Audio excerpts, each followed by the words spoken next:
जम्मू कश्मीर को लेकर supreme court ने बड़ा फैसला सुनाया है। जम्मू कश्मीर में नए परिसीमन के तहत चुनाव का रास्ता अब साफ हो गया है। जम्मू कश्मीर में परिसीमन को चुनौती देने वाली जो याचिका थी वो अब खारिज कर दी गई है। परिसीमन और विधानसभा सीटों के जो बदलाव की प्रक्रिया है उसे कोर्ट ने वैध ठहराया है। जस्टिस संजय किशन कौल और जस्टिस अभय एस ओक की जो बेंच है उसने ये फैसला सुनाया है। केंद्र सरकार को पावर है, डिलिमिटेशन कमीशन बना सकता है। केंद्र ने अपने अधिकारों का उचित प्रयोग किया है, ये साफ तौर पर कोर्ट की तरफ से कहा गया है। परिसीमन आयोग की 25 अप्रैल को जो फाइल सौंपी गई थी, फाइनल फाइल, उसकी रिपोर्ट के मुताबिक परिसीमन के जरिए जम्मू कश्मीर विधानसभा के लिए 83 सीट अब 90 हो जाएंगी, जबकि 5 नई प्रस्तावित जो लोकसभा सीटें बनाई गई हैं। सुप्रीम कोर्ट को यह तय करना था कि परिसीमन और विधानसभा सीटों के बदलाव की प्रक्रिया सही है या नहीं। 1 दिसंबर 2022 को सुप्रीम कोर्ट ने जम्मू कश्मीर में परिसीमन और विधानसभा सीटों के बदलाव के खिलाफ दाखिल याचिका पर अपना फैसला सुरक्षित रखा था और आज अब ये फैसला सुनाया है कि अब परिसीमन के तहत चुनाव का जो रास्ता है उसे साफ कर दिया गया है। तो यहाँ पर अलग अलग प्रतिक्रियाएं जो हैं वो राजनीतिक पार्टियों की निकल कर आ रही हैं। सबसे पहले आपको यहाँ पर सुनवाते हैं जो वकील हैं मुजफ्फर इकबाल, उनका क्या कुछ कहना है।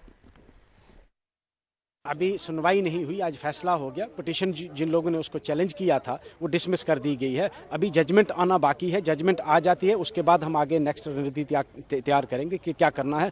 वहाँ उनके जो वकील हैं वो करेंगे। बहरहाल हमें इससे बड़ा नाउमीदी हुई है क्योंकि पूरे मुल्क में कहीं भी और डिलिमिटेशन कमीशन नहीं बना, ना ही कोई कंस्टिट्यूंसी डिलिमिट हुई स्वाई जम्मू कश्मीर के, जिसको एक जेरीमेंडर किया गया वहाँ।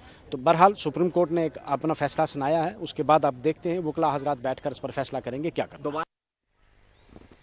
और उसके अलावा जो प्रतिक्रियाएं वो भी अब आने लगी, राजनीतिक प्रतिक्रियाएं। यहाँ पर सबसे पहले आपको सुनवाते हैं जम्मू कश्मीर की पूर्व मुख्यमंत्री महबूबा मुफ्ती ने क्या कुछ कहा है। सबसे पहले तो डिलिमिटेशन कमीशन को हमने सिरे से रिजेक्ट किया हुआ है। हमें कोई फर्क नहीं पड़ता है कि उसके बारे में क्या फैसला आता है। और जो रीऑर्गेनाइजेशन का एक्ट है वो ऑलरेडी सुप्रीम कोर्ट के सामने पेंडिंग है। 370 पेंडिंग है, सब कुछ पेंडिंग है। तो जब वो चीजें पेंडिंग है तो इस पे वो फैसला कैसे दे सकते हैं। तो ये तो एक डिलिमिटेशन तो एक टैक्टिकल रिगिंग का एक प्रोसेस था जो इलेक्शन से पहले रिगिंग करनी होती है। वो उन्होंने किया, मेजॉरिटी को माइनॉरिटी में कन्वर्ट किया, माइनॉरिटी को मेजॉरिटी में कन्वर्ट किया बीजेपी के हक में। तो इसलिए हमने पहले इसको रिजेक्ट किया। हमने तो इसमें कोई पार्टिसिपेट भी नहीं किया इसकी डिस्कशंस में। ये बिल्कुल सिरे से हम इसको खारिज करते हैं। तो ये आपने सुना महबूबा मुफ्ती की प्रतिक्रिया को। और अब आपको बताते हैं कांग्रेस सांसद रंजीत रंजन जो है उनका कहना है कि तमाम विपक्षी पार्टियां नए परिसीमन के खिलाफ हैं, लेकिन अब सभी चाहते हैं कि जल्द से जल्द जम्मू कश्मीर में चुनाव हो। जब से 370 हटा है और जो सिचुएशन है और जिस तरह से टारगेट किलिंग कश्मीरी पंडितों की हो रही है, हम लोग सब चाहते हैं, लेकिन जो परिसीमन हुआ उससे हम लोग तो सेटिस्फाइड थे नहीं।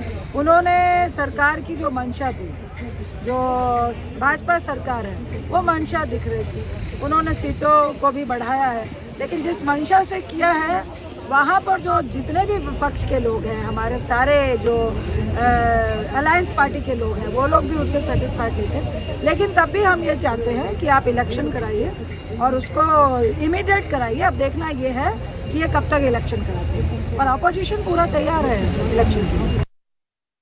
और मेरे साथ मेरे दो सहयोगी अब जुड़ने जा रहे हैं इस पर चर्चा करने के लिए। नीता शर्मा जुड़ रही हैं दिल्ली से और नजीर मसूदी जुड़ रहे हैं श्रीनगर से। नीता, पहले मैं आपके पास यहाँ पर आना चाहूंगी। यहाँ पर हमने विपक्षी पार्टियों को सुना, वो साफ तौर पर कह रहे हैं कि सभी परिसीमन के खिलाफ है, लेकिन अब सब चाहते हैं कि जल्द से जल्द चुनाव हो। और इस फैसले के बाद अब चुनाव का जो रास्ता है वो पूरी तरह से साफ हो गया है। आदित्य, जहां तक केंद्रीय गृह मंत्रालय का सवाल है, उनका कहना है कि जो डिसीजन है सुप्रीम कोर्ट का, इसका कोई भी बेयरिंग नहीं होगा कि जम्मू कश्मीर में चुनाव कब होने हैं। पहली बात वो ये तर्क दे रहे हैं क्योंकि ये जो डिलिमिटेशन का फैसला था इसे कभी भी सुप्रीम कोर्ट ने स्टे नहीं किया था। उसके ऊपर से जो ड्राफ्ट रूल्स हैं, वोटर लिस्ट जो हैं, वो ऑलरेडी फाइनलाइज की जा चुकी हैं। साथ में जो चुनाव कब होगा कब नहीं होगा, इसका पूरा का पूरा जो दायित्व है ये इलेक्शन कमीशन के ऊपर होता है। इलेक्शन कमीशन ही डिसाइड करेगा कब ये फैसला लिया जाएगा।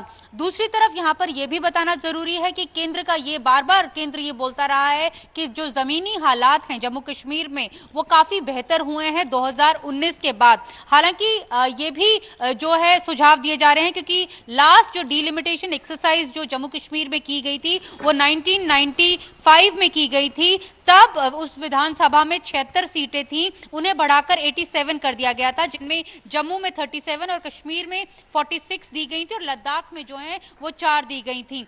अब जो ये डिलिमिटेशन एक्सरसाइज की गई है, साथ में जो लद्दाख है वो भी एक सेपरेट यूटी बना दिया गया है। अब नई डिलिमिटेशन एक्सरसाइज करने के बाद ये संख्या 90 हो गई है, जिसमें से जम्मू के पास 43 है और कश्मीर के पास 47 है। हालांकि जो पॉलिटिकल पार्टीज हैं जो जम्मू कश्मीर में जो ज्यादा सक्रिय हैं, उनका कहना है कि केंद्र सरकार खुद ही देरी कर रही है, वो नहीं चाहती कि वहां पर चुनाव हो। लेकिन केंद्रीय गृह मंत्रालय ने यह साफ कर दिया है कि इस डिसीजन का फैसला इस पे नहीं होगा कि इलेक्शन कब होंगे। हाँ, ये जरूर है कि वहां पर हालात बेहतर हैं, तो हो सकता है कि इस साल के जो समर्स हैं तब वहां पर चुनाव की जो प्रतिक्रिया है या जो क्रिया है वो शुरू की जाए। अदिति? बिल्कुल नजीर, जिस तरह से यहाँ पर नीता ने बताया कि केंद्र सरकार का यहाँ पर ये कहना है या गृह मंत्रालय का कहना है कि सब कुछ इस वक्त अभी जो चुनाव आयोग है उस पर निर्भर करेगा, लेकिन हम देख रहे हैं कि विपक्षी पार्टियों की जो प्रतिक्रिया है वो यहाँ पर आने लगी है। महबूबा मुफ्ती ने साफ तौर पर ये कहा कि ये बीजेपी ने सब कुछ अपने हिसाब से यहाँ पर कर लिया है, जो माइनॉरिटी थे उन्हें मेजोरिटी में बदल दिया, मेजोरिटी को माइनॉरिटी कर दिया, रिगिंग की गई है परिसीमन के तहत। वहां पर लोगों के बीच में क्या कुछ है, क्योंकि बहुत लंबा वक्त हो गया है 370 को लेकर भी और चुनाव भी बहुत वक्त से नहीं हुए वहां पर। देखिए, पहली बात जो है, जो आज का जो सुप्रीम कोर्ट का वर्डिक्ट है, फैसला है, ये इस पे नहीं था कि परिसीमन अच्छा हुआ या खराब हुआ। बिल्कुल ये नहीं था उसमें जेरीमेंडरिंग हुई या नहीं हुई, उसकी जो प्रोसेस थी, जो पैरामीटर्स थे वो अच्छे थे या नहीं थे। ये सवाल ये था कि आज जो संविधानिक जो वैलिडिटी है इसकी, कॉन्स्टिट्यूशनल वैलिडिटी, वो थी इसकी, क्योंकि जो चैलेंज थी, पिटिशन जो थी जिसने चैलेंज किया था कॉन्स्टिट्यूशनल वैलिडिटी, जो परिसीमन का जो कमीशन है, उसने कहा कि आर्टिकल 170 के तहत पूरे मुल्क में परिसीमन 2026 तक नहीं हो सकता है, तो जम्मू कश्मीर में कैसे करोगे। लेकिन इसमें एक टेक्निकल और लीगल एस्पेक्ट ये है कि जो परिसीमन जम्मू कश्मीर में हुआ, वो रिऑर्गेनाइजेशन एक्ट जो 2019 में केंद्र सरकार ने पार्लियामेंट के में जो पास किया, जब जम्मू कश्मीर को 2 यूटीयू में तब्दील किया गया, जम्मू कश्मीर के लिए नई असेंबलियों का गठन, सीटों का गठन, कहा कि 90 सीटें होंगे, उसके तहत रिऑर्गेनाइजेशन एक्ट के तहत एक परिसीमन कमीशन बनाया गया। और उसी को जब पिटिशनर्स ने रिऑर्गेनाइजेशन एक्ट को चैलेंज नहीं किया, तो जाहिर सी बात है, एक पार्लियामेंट का एक एक्ट है, तो जो उस एक्ट के तहत एक कमीशन बनाया, तो उसको कैसे खत्म किया जा सकता है। तो जाहिर सी बात है, जो कानून के जानकार है उनको पहले ही अंदाजा था कि ये शायद सुप्रीम कोर्ट पे इसमें कोई स्टे नहीं आ सकता है या उस परिसीमन कमीशन को वो निलंबित नहीं कर सकते हैं। दूसरी बात, परिसीमन का जो पूरा प्रोसेस है वो पिछले साल ही मई में खत्म हुआ, यानी जितना भी परिसीमन की जो प्रक्रिया थी, असेंबली सीटें बनानी थी, उनकी रिड्रॉइंग करनी थी बाउंड्रीज के, वो मई 2022 में पूरा खत्म हुआ। परिसीमन जो कमीशन था, डिलिमिटेशन कमीशन था, उसका टेन्योर वो भी खत्म हो चुका है। पार्लियामेंट की जो सीट्स की रिड्रॉइंग थी उसको भी खत्म किया गया। तो कुल मिला के जो पूरी प्रक्रिया थी वो खत्म हो चुकी थी। उसके बाद यहाँ रिवीजन ऑफ इलेक्टोरल रोल भी हुआ। अब बात आ रही है कि इलेक्शन कब होंगे, उसका और इस जजमेंट का बिल्कुल कोई ताल्लुक नहीं है। इलेक्शन जम्मू कश्मीर में 2014 से असेंबली के इलेक्शन नहीं हुए हैं और 2005 साल से करीब से अब यहाँ डायरेक्ट सेंट्रल रूल है, राज्य प्रशासन, ये राज्यपाल का रूल है, लेफ्टिनेंट गवर्नर का रूल है यहाँ। तो लोग कहते हैं, हर एक कहता है कि इलेक्शन हो, लेकिन ये जो आज का फैसला है उसको उसके साथ कोई ताल्लुक नहीं है। जैसे हमने कांग्रेस की सुनी इलेक्शन, दूसरे पार्टीज की सुनी, हर एक पार्टी यहाँ चाहती है कि इलेक्शन हो और ये भी कहती है कि जब केंद्र सरकार बार बार कहती है कि हालात ठीक, और हालात ठीक भी है, उसमें कोई दो राय नहीं कि हालात पहले से काफी बेहतर हैं।